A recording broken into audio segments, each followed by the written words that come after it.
Bilang bahagi ng selebrasyon ng 25 taong anibersaryo ng CSI Group of Companies, binuo ng pamunuan nito ang 2 araw na pagbibigay halaga sa mga alagang hayop, kung saan pangunahing naging bida ang mga aso na itinuturing na man's best friend. Kaugnay nito, ika-13 ng Mayo ng daluhan ng Presidente at CEO ng CSI na si Vice Mayor Belen Fernandez ang Pets Day celebration na ginanap sa Area 1 Vocational Rehabilitation Center o AVRC sa bahagi ng Bunuan Gizet sa lungsod. Sa araw na iyon, inanyayahan ng vice-alkalde ang founder ng lovepets.com at kilalang animal lover na si Joey Chosaico, 10 ng kanyang mga kasamahan, upang ipadama sa mga may kapansanang Dagupeño ang magandang epekto ng Love Dog Therapy. Sa tulong ng ilang volunteer pet owners, pinasaya ng mga cute na mga aso ang mga benepisyaryo ng naturang proyekto kung saan pinapagana ang kakayanang magtanggal ng stress at makagaan ng loob ng mga domestic pets, partikular ng mga aso. Part ng campaign namin kasi, di ba, is actually teaching people to be responsible pet ownership. I mean, the whole concept of being responsible about your pets. So, ang part natin doon, pag naturo na natin yung basic, we move on to another level, which is giving them a little bit more of parang function sa society. Kasi naging responsible ka na eh. So, ano yung susunod na aspeto na pwede mong gawain with your pet? Besides na parang nagawa mo na yung mga steps, papakita mo na responsable ka sa pag-aalaga ng aso, ano ngayon yung maibibigay mo pa ngayon sa society or sa mga kapwa-tao mo na pagiging responsible pet owner mo? We want to make responsible pet owners to be more holistic with their consciousness on role nila sa society. Na they can be good to animals, but all the more they should be good and share the goodness in them to other people, especially yung mga hindi masyadong fortunate, especially may mga sakit like cancer or yung mga sexually abused na nasa isang home.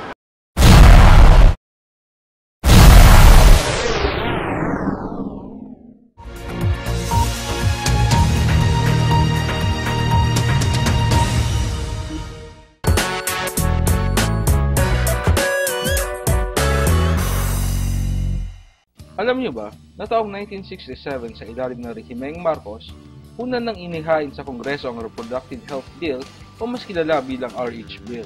Kaya naman, ngayon ay hati ang opinyon ng publiko ukol sa tuluyang pagsasabatas nito. Ayon sa mga pabor dito, malaki ang maitutulong ng naturang panukalang batas sa pangangalaga ng kapakanan ng bawat pamilyang Pilipino. Nakapaloob kasi sa RH Bill ang pagtuturo sa mga mag-asawang Pilipino ng tamang paraan ng pagbuo ng pamilya tulad ng paggamit ng oral contraceptives at iba pang artificial na paraan ng family planning. Mababawasan dito umano ang bilang ng maagang pagbubuntis na ang iba ay nauuwi sa aborsyon. Samantala, hindi naman ito sinasang-ayunan ng simbahang Katoliko at ng mga mamamayang malaki ang paniniwala sa turo ng simbahan ukol sa usapin ng pamilya. Epektibo pa rin naman umano ang natural na paraan tulad ng calendar o Billings ovulation method.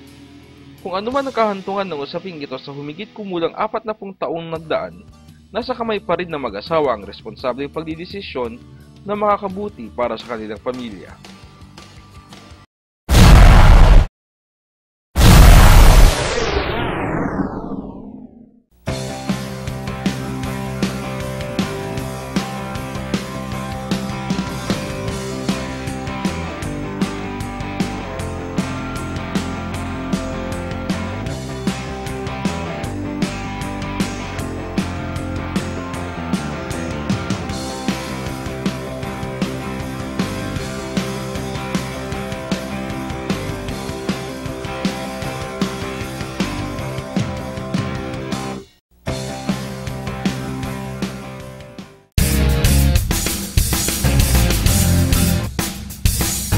Tunghayan ngayong araw sa The Session Hall.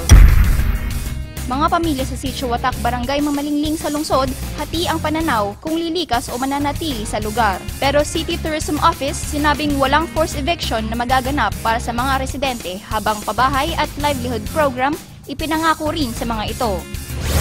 Mga pet lovers sa lungsod binahagyan ng tamang pag-aalaga sa kanilang mga alagang aso sa ginanap na dog walk at fashion show sa ugnay ng selebrasyon ng ika-25 anibersaryo ng CSI Group of Companies.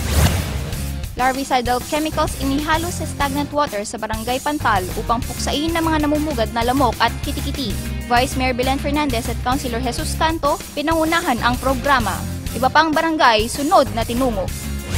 At iba pang aktibidad ni Vice Mayor Belen Fernandez sa nagdaang linggo na aktibo niyang dinaluhan ating tinutukan.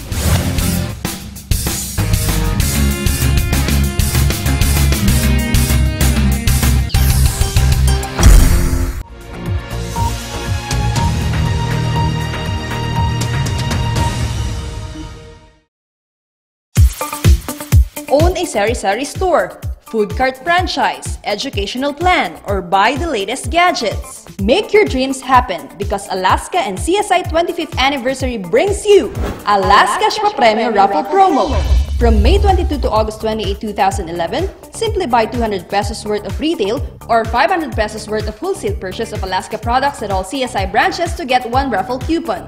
Write your name, address, telephone number, and signature on the raffle coupon and drop in drop boxes at any CSI branches near you. Raffle draw will be on August 28, 2011 at CSI The City Mall Local District, Dagupan City. 10 winners of 25,000 will be chosen for the second prize and 10 winners of 100,000 for the first prize, or more than 1 million pesos at stake. Hurry and join Alaska and CSI Alaska's Papremyo! 25 years of great partnership and 25 years of savings and service to every family.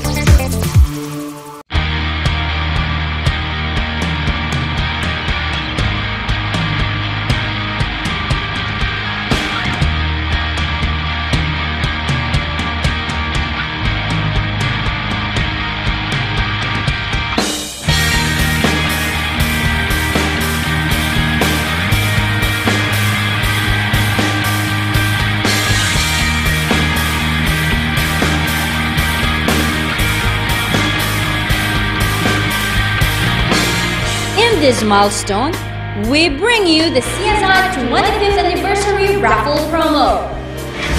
With 25 netbook, 25 iPad 2, 25 Samsung 32 inches LCD TV at stake, and 5 Toyota Vios for the grand prize.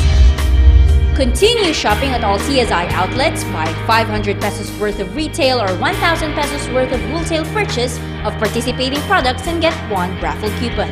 Write your name, address, telephone number, and signature on the raffle coupon. Drop in drop boxes at any CSI branches. Draw date will be on September 18, 2011 at CSI The City Mall Local District, Dagupan City. CSI.